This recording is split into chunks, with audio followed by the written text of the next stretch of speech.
Dear viewers, Maharashtra has just changed the rules of your work day and it's not in your favor. Private sector employees will now have to work 10 hours a day and factory workers can be pushed to work up to 12 hours a day. The government is calling this a reform, but in reality it is exploitation that has been made legal. Corporates will benefit, politicians have protected their own employees, and the ordinary worker is left to carry the burden. This is not reform, this is hypocrisy. Hello, I am Tejas and you are watching Honest Take. Before we move ahead, our usual request. Please do subscribe to our channel if you haven't already and press the bell icon to never miss an update.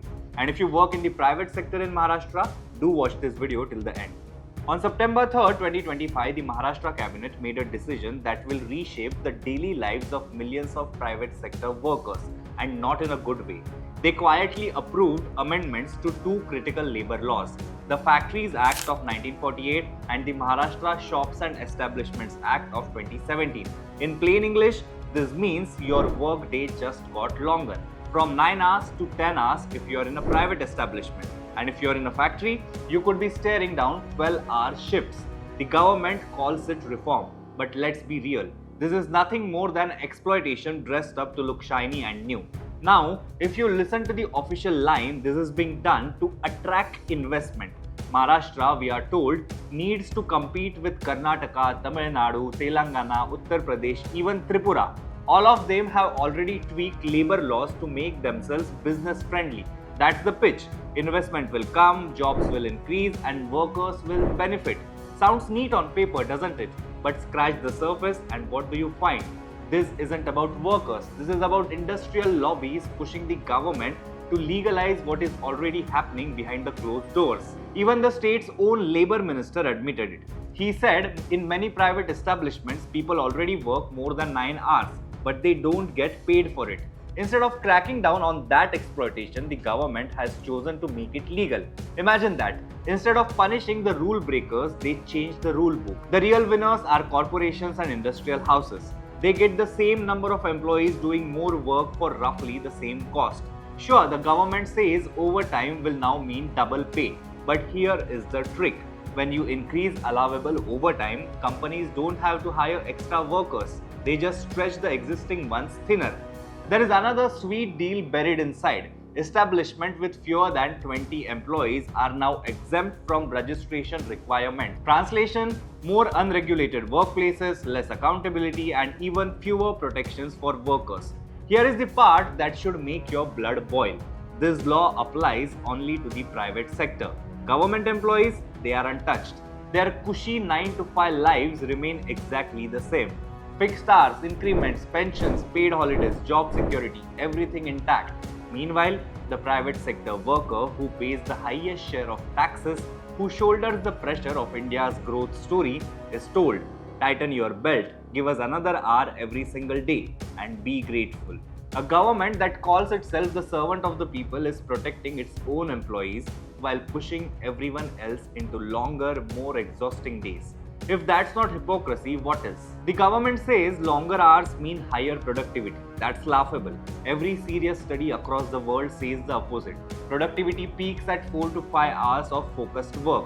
After that, fatigue sets in. Errors increase, creativity collapses, stress spikes. Even Japan and South Korea, which were once infamous for brutal work hours, have now rolled back. They have realized too many hours are literally killing their workers. In India, instead of learning from that, we are racing backward. Let's bring this closer to home. Picture a worker in Mumbai. She lives in faraway suburbs like Badlapur or Nalasopara. Her office is in Nariman Point. Her commute eats 3 hours each way. That is 6 hours gone. Add 10 hours in the office. That's 16 hours spent in work mode. You come home, collapse, sleep for 6 hours if you are lucky, and repeat. Where is the time for family, for kids, for your own health? This is a reality that politicians sitting in air-conditioned offices with government cars and fixed working hours will never understand. Let's talk about the toll. Longer hours don't just eat away free time, they destroy health. Burnout, depression, cardiovascular diseases, rising cases of suicide linked to overwork. We already see this in sectors like IT and finance where unofficial 12-hour days are the norm. Now, instead of protecting people from this toxic culture, the government has decided to force it on everyone. When the decision was announced, social media exploded. Not because people love to complain, but because they already know the truth. Most private sector employees already work 10 to 12 hours unofficially. But now, when it is made official, it means you can't even push back. If your boss tells you to stay late, you can't argue. The law has blessed your exploitation. This decision is not just about working hours, it exposes a bigger truth about our country. There are two Indias. One India, the government employees live in a protected bubble. They work fewer hours than private sector workers, they have pensions, holidays, job security, medical benefits. The other India, the private workers, from IT engineers to shop assistants to factory laborers, have none of that. They work longer, pay more taxes, and get fewer benefits. The Maharashtra decision widens this gap. It tells the private sector, you are expendable, you are a resource to be squeezed dry. Is this even fair under the law? The constitution promises equal protection, but here we have two sets of rules. One for government workers, another for everyone else. If both groups are citizens, taxpayers and voters, why should only one group be punished with harsher hours? This isn't just bad policy, it is discriminatory. If the real concern was productivity and investment, the government had other options.